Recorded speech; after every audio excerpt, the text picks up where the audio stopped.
अगर दुनिया वाले कहने लगे तू पागल हो गया है तो समझ लेना कि तुम्हारे हाथों कोई बड़ा काम होने वाला है। अगर किसी काम को लेकर तुम्हारा पैशन या तुम इतने सीरियस हो कि तुम्हें खाने पीने या सोने का होश ना रहे तो समझ लेना कि तुम सही ट्रैक पर चल रहे हो।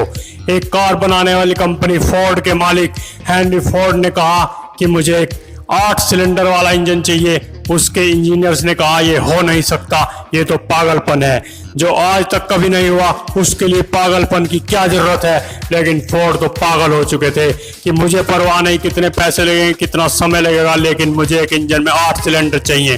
फोर्ड ने पागलपन की सारी हदें पार कर दी। सभी अपने वर्कर को सिर्फ इसलिए पैसे देते रहे क्योंकि ये लोग दिन रात एक करके काम कर रहे थे। और एक दिन इस पागल ने दुनिया में वो कारनामा किया जो ऑटोमोबाइल इंडस्ट्री में कोई सोच भी नहीं सकता था। ये होती है पागलपन की जीत। पागल लोग ही दुनिया बदल सकते हैं। समझदार लोग तो बस अपना कंफर्ट जोन बना रहे हैं, बस इसीलिए काम करते रहते हैं। दुनिया में राइट ब्रदर्स ने एक सपना देखा कि हम एक ऐसी मशीन बनाएंगे जो कि आदमी को लेकर हवा में उड़ेगी, लेकिन उसके आसपास के लोगों ने उनका मजाक उड़ाया। लेकिन राइट ब्रदर्स तो शायद अपनी धुन में लगे थे। रात दिन बस एक ही सपना देखते कि लोग उनकी एक लोहे की मशीन में बैठकर पक्षियों की तरह हवा में उड़ रहे हैं।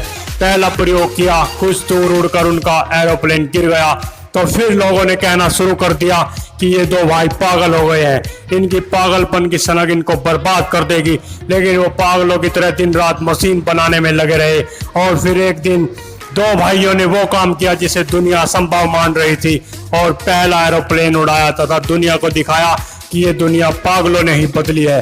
कामयाब होना, बड़ा बनना, अमीर बनना तो हर कोई चाहता है, लेकिन इसके लिए जिस पागलपन, जिस जिद की जरूरत होती है वो एफर्ट्स नहीं देना चाहते। अरे अगर कोई काम कर रहे हो तो उसे पागलपन की हद तक करो जब तक लोग कहने ना लगे कि भाई तुम पागल हो गए हो। जिस भी फील्ड में, जिस भी क्षेत्र में नाम कमाना चाहते हो तो शुरू करने के बाद उसमें पागल बनकर काम करो कि तुम्हें कोई होश ना रहे। फिर देखना एक दिन बोलेगी कि ये बनेगा विनर। पागल अगर दुनिया वाले कहें तो समझ लेना कुछ बड़ा होगा। बस अपने काम में जान लगा दे, आज नहीं तो कल होगा।